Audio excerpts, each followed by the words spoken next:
Hi, good evening, everyone. I have revised this presentation, which I call, and will continue to call the SMART bond. I should note that the board did not approve the bond yet. I just took the liberty of naming it in the hopes that they will approve it and put it up for a proposition. So it's a potential financing strategy, and I still think, based on the financing strategy, that it is smart, and we'll go over that in a minute. I just want to also allow our fiscal advisor, Andrew Watkins, to give us an overview of the financing strategy as it relates to state aid. So he's going to pop in a portion of this presentation. So again, I've revised this presentation based on feedback from the community. And one of the questions that keep coming up, and actually was addressed in looking back at our presentations to the Facilities Committee in March, is why does the project scope include a new building? Wouldn't it be more cost-effective to renovate Roosevelt and add space to AMD? And so this was actually researched by our construction manager, and this is a slide that was provided to that group. So if you're having difficulty reading it on the screen, I know the board members have it in print form, and it's pretty clear, but the cost to renovate and add additions to Roosevelt, it would cost $51 million. So with that, it doesn't fully address the ADA needs for Roosevelt. There is no improvements in parking. It actually eliminates parking during the construction time because there needs to be a space for staging. It would take 3 summers for the project to be completed, which adds costs and which increases anxiety for our teachers and our students with the process taking so long.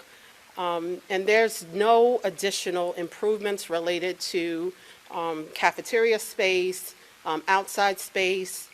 So it's just a very limited look at what can be done to renovate the space, but it's still not meeting the needs of our students because they're still staying at Roosevelt for 1 school year and then having to transition. So that doesn't change. At AMD, the cost would be $81 million just to add an addition to that space. It would include no additional parking, no additional outdoor areas. It would be limited in the scope of work. There would be no additional gym. There will be no additional cafeteria. There will be no additional library.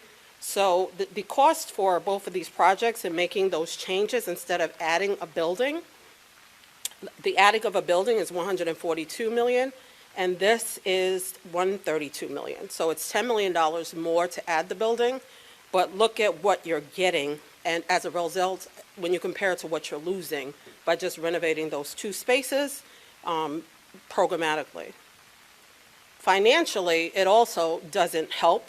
So I'm going to turn it over to Andrew Watkins, our fiscal advisor, who is the expert in building aid and can talk more about why it would cost the taxpayers an increase in the tax levy by moving from a new building, to renovating spaces at Roosevelt and AMD. Thanks, Alita. So for the renovations and addition scope or project, we were tasked with putting a projection together that we could then use to compare to the new building projection that we had prepared and then have continued to work on with Alita. And we've uncovered a few items that were definitely of note, and the main driver of those items is the fact in the way that New York State aids new buildings, additions, and renovations. So when New York State aids a new building, they pay that building aid over 30 years. When they aid renovations, it's over 15 years, and over additions, it's over 20 years. Now, in the whole scope of this project, with the new building included, we have also renovations that would be aided over 15 years, but the total amount of aid would go out 30 years because of the new building. And that allows us to structure the payback or the debt over those 30 years. And paying back $255 over 30 years allows us to keep the yearly payments smaller or less of an increase. When we take out the new building and the aid for the renovation and addition is implemented into the project, it decreases the aid into the 20-year payback period. And in the 20-year payback period, the annual payments actually increase. So the tax increase would increase because additional funds would be needed from one year to the next, creating the burden on the district to levy those taxes in order to pay that debt service. And that can be shown here on this slide where we have the new, this is a slide just showing the funding sources of the project, including the additions and the renovations, not the new building, so the 235 number, and showing that new tax levy being the 24% there. The other big piece to note here is the budget appropriations as well as the capital reserve. The budget appropriations are decreased in this project because, again, that debt or the aid is not paid back in 20 years as opposed to 30, decreasing the back half, the back 5 years of budgetary appropriations, which decreased at $5.4 million over 5 years. The other interesting thing to note is in reference to the capital reserve of the $17 million. So capital reserve, and to have this amount of capital reserve to utilize on this project is wonderful. It's also a way to leverage New York State, because New York State pays aid on that capital reserve, because the way building aid is paid, it's on the cost of the project, not on how much debt or bonds that you issue for the project. So New York State will aid that capital reserve with what's called an assumed interest rate. But the district will not be paying any interest on that 17 million capital reserve. So and when it's paid back over 30 years, there's additional assumed interest rate for those 10 years. That's the difference between the new building as opposed to the renovations and additions. So just to summarize, the tax increase that we came up with for the additions and the renovations, again, because those annual payments of the district are increased due to the payback period being shortened, actually comes out to 3.76 as opposed to the 2.78% that we have for the new building. And that's obviously not the total cost. The total cost of the project increases, but because the district will be responsible for levying an additional tax in a year to make those debt service payments or pay back the project, that will force an increase in taxes or a projected increase in taxes that is greater from year to year than when it's spread throughout 30 years. And Alita, do you just want to touch on the last piece? So I already addressed it in the previous slides, but again, by changing the scope of the $256 million project and reducing it to 235, you are actually limiting the programmatic changes, the massive programmatic changes that will occur with the bond that is being proposed. So again, Roosevelt is not fully addressed with ADA compliance. There is no additional cafeteria, gym, field, and parking for the AMD addition. And again, programmatically, having students at one building for one grade level is not best practice. So again, I just want to redefine why this is called, why I think it's smart for this bond to go through at the amount and at the scope. SMART, if you haven't figured it out, is an acronym. So S is for scope, and the scope of the work plan for the SMART bond is unprecedented. It includes a new building on the AMD campus that includes a new cafeteria and gymnasium, library, and additional parking and fields. Renovations and additions at the high school, church, Brookside, and Claremont are also included. And in the current AMD building, we are including air conditioning. M, maintains tax levy associated with the capital projects at existing levels. So again, every year we budget, it's already embedded in the budget, there's no increase in the tax levy. We budget $6.95 million for the transfer to capital line. Again, it's included in the budget. So we would be taking that line and reducing it to pay the debt when the debt comes on. But however, we're being responsible in maintaining $1.55 million of that amount to still deal with existing maintenance issues or things that come up through the year and plan accordingly, so we still have money set aside. Again, as Andrew mentioned, A is for aidable. The expenses include an assumed interest rate for unborrowed funds, which is the capital reserve. R is it reduces impact on the tax levy by utilizing budget appropriations, which is $81 million.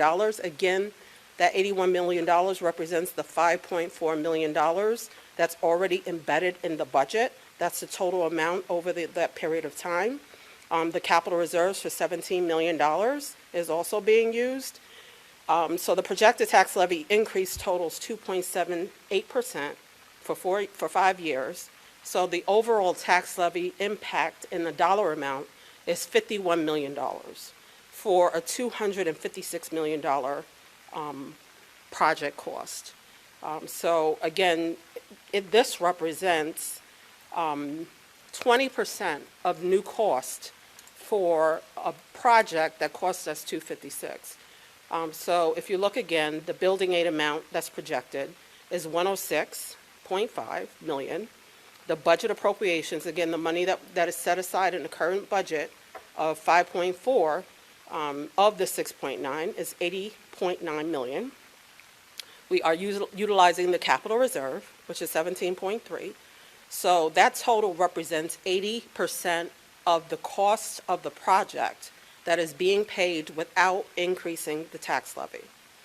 The tax levy increase will occur over a 5-year period at 0.56%, starting in 2026 through 2030. Thereafter, there's no projected increase related to the bond going forward after 2030. So again, this slide just summarizes what I just said. You're getting $256 million worth of work at a cost or an increase to the taxpayer of $51.2 million. And as Andrew spoke about, there's no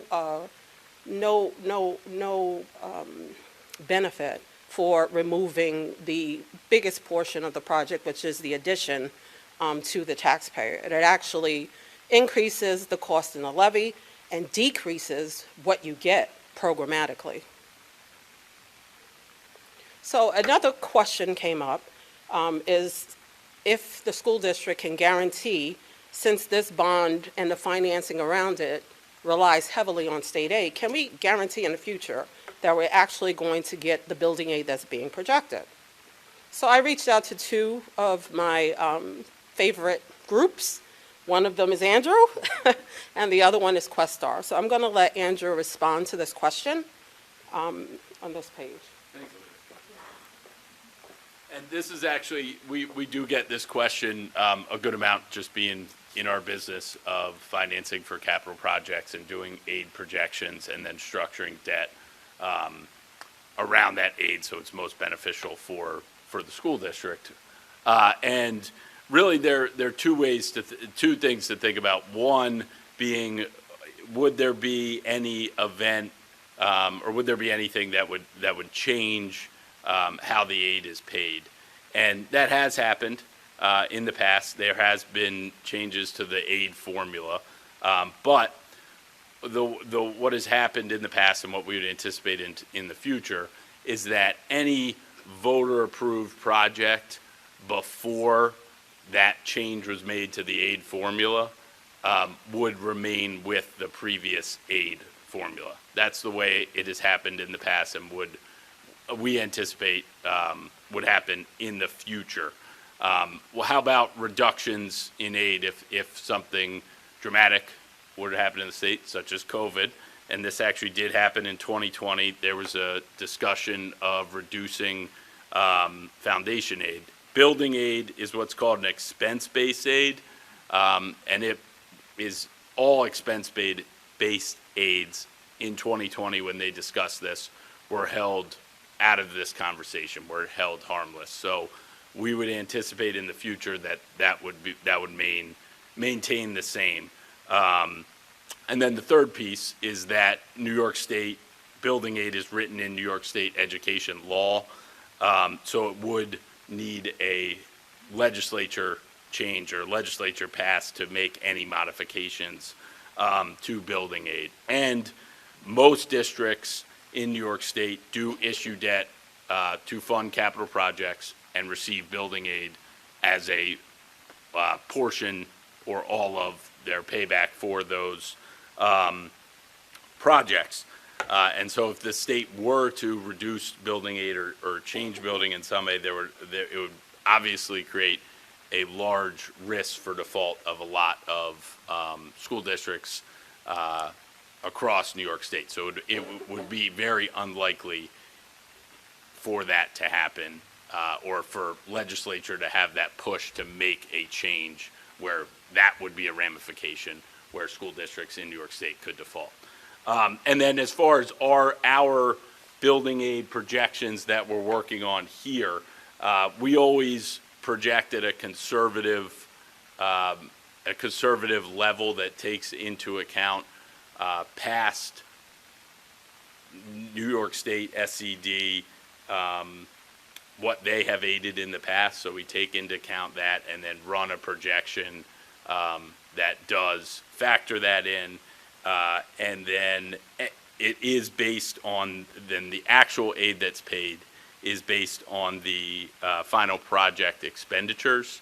So this is obviously the final project expenditures have not occurred at this time. So our aid run is based on the estimated costs for this project.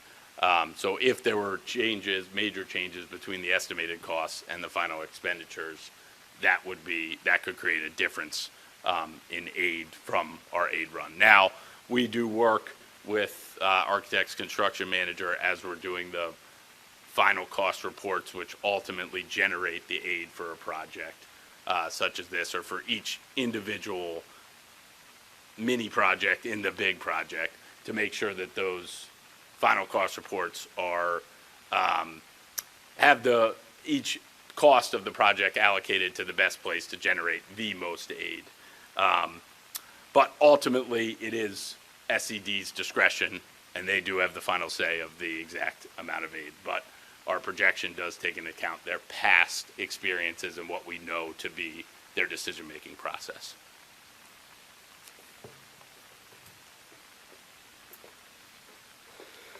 So when we talk about building aid, there are factors to consider when SED calculates building aid for the school district from year to year. Every year it changes based on actual data. The data is based on 3 years prior, so it's not as a result of the current year, it's based on years before. So one of the factors in determining what building aid is for school districts every year is the actual value. So that represents the full value of all property on the tax rolls for Ossining School District.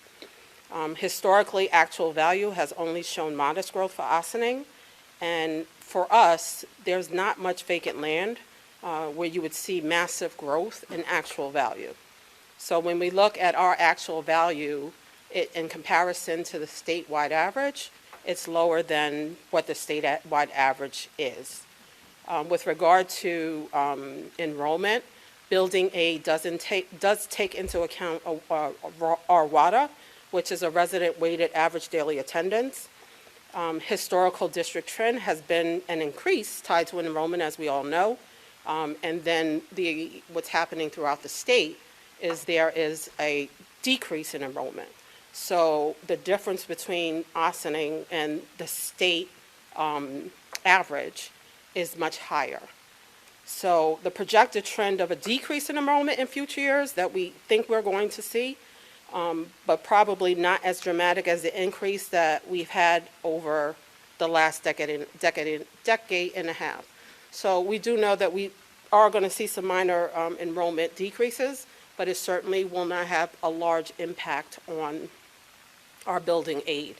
Our district would have to have a decrease in enrollment as significant as the decrease that's being seen statewide in order for the district to have a significant change in its building aid. Ossining enrollment, like I said, would have to decrease at a faster rate than the rest of the state to change the building aid ratio going forward. So in 2007-8, our building aid ratio was 28.6%, and again, right now is 69%. And again, it's going up based on those two factors, our actual value for our tax rolls. And again, it's based on data from 3 years ago, and then also our enrollment is also tied to what they called our WADA, which means that it's weighted based on the type of student. So those two numbers, we don't anticipate such a change in Ossining causing a major impact on our building aid ratio. So with regards to the timeline, it's very important that we make a decision. If you look at the presentation from CPL, the information provided from CPL, we strategically came up with a March 19th vote. I remember now that the vote in 2012 was in March. The one in 2011 was in April. So this is similar to what we did in the last bond. So we would need to make a decision and the board approve the bond in January. Obviously, this is all based on information that we received that we receive as part of the seeker process, which includes the archaeological study, it includes the SHPO response, it includes the traffic study, so it includes all of that. So that date is something that we felt that we can achieve, even with the unpredictability of the final reports related to seeker. So again, the board needs to make a formal decision, and just the way you adopt the budget by a certain date, you have to approve putting a proposition to the voters for the capital bond